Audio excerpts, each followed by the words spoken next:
Bismillahirrahmanirrahim. Assalamualaikum warahmatullahi wabarakatuh. Sebelumnya perkenalkan, nama saya Yudhistira Pandawa, NPM 203110127. Saya dari Fakultas Kedokteran Universitas Malhayati Bandar Lampung di Provinsi Lampung. Nah, pada kesempatan kali ini saya akan sharing-sharing ilmu kepada teman-teman sekalian mengenai bagaimana sih cara penguburan jenazah, cara penguburan orang yang sudah meninggal menurut contoh yang telah disunahkan Rasulullah SAW. Sebelum masuk materinya, sebenarnya seseorang muslim mempunyai beberapa kewajiban terhadap orang yang sudah meninggal, yaitu yang pertama, dia itu harus memandikan orang yang sudah meninggal. Kemudian yang kedua, mengkafani itu membungkusnya. Kemudian yang ketiga itu ada mensolatkan. Nah, makanya ada yang namanya sholat jenazah. Kemudian yang terakhir ini adalah mengkuburi. Jadi kita membahas di bagian yang terakhir, yaitu yang menguburi. Nah, bagaimana sih cara penguburan jenazah ini, orang yang sudah meninggal? Nah, Rasulullah SAW telah mencontohkan kepada kita semuanya. Yang pertama, kita itu harus mendalamkan kuburannya sampai tidak ada bau yang dapat tersengat oleh jasad si mayit tersebut. Maksudnya apa? Takaran kuburan dalam kuburannya seorang jenazah umat Islam itu sebagaimana ketika ada seorang laki-laki berdiri, dia itu kepalanya itu tenggelam oleh lubang kuburannya. Nah, kemudian di dalam kuburan ini boleh diisi 2-3 mayat. Nah, akan tetapi setiap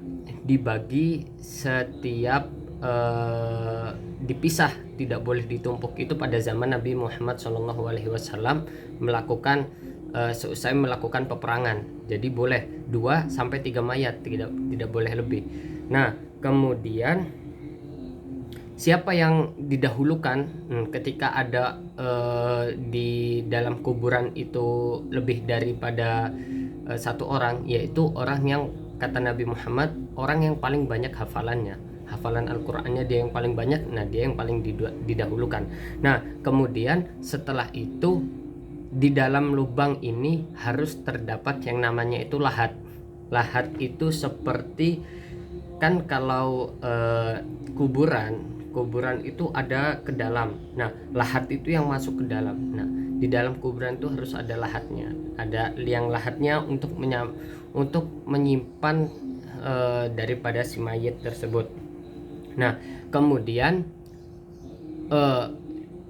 kita itu harus menyediakan bulatan-bulatan yang terbuat dari tanah, atau yang sering kita sebut itu bantal, yang dipakai untuk menyangga kepala supaya tidak istilahnya supaya tidak jatuh. Nah, istilahnya kayak bantal gitulah. Nah, itu untuk mengganjal si mayit lah, supaya enak diatur posisinya. Nah, itu. Kemudian ada ketika mayit telah dimasukkan, nah kita ini harus menghadapkan tubuh mayat ini ke kiblat dan memiringkannya ke kanan. Nah, jadi tubuh mayat ini harus berada ke arah kiblat, menghadap ke arah kiblat, dan kemudian kita miringkan ke arah kanan daripada tangan si mayat. Nah, kemudian setelah dimiringkan, kita harus membuka semua tali kain kafan tersebut. Nah, kita buka tali kain kafannya. Nah, untuk jenazah perempuan, alangkah baiknya untuk menurunkan dari keranda ke kuburannya. Nah, itu ditutup menggunakan kain, supaya auratnya itu tidak dilihat oleh umum. Soalnya kan banyak ya istilahnya yang ikut ke pemakamannya untuk menguburkannya. Nah, itu kan banyak. Nah, untuk yang jenazah perempuan itu sebaiknya itu ditutup, supaya tidak terlihat. Itulah betapa berharganya aurat wanita. Nah, kemudian meletakkan sambil membaca doa. Nah, meletakkan mayat sambil membaca doa.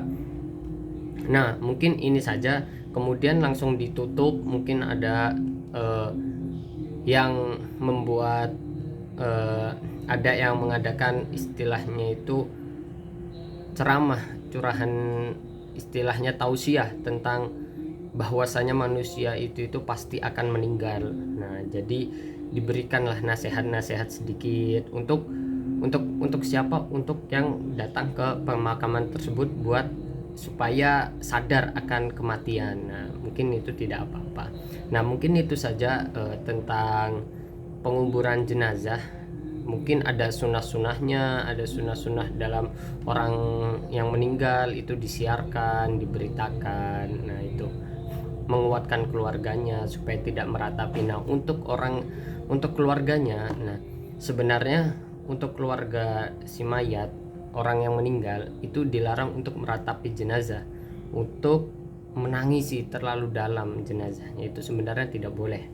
Nah, hanya saja emang harus sabar menerima musibah, ujian yang didatangkan Allah kepada hambanya.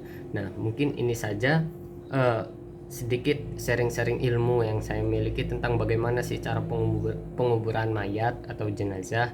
Nah, itu untuk jenazah normal. Nah, untuk zaman sekarang kan jenazah COVID, nah itu nanti ada ketentuannya yang telah diatur berdasarkan syariat juga ada.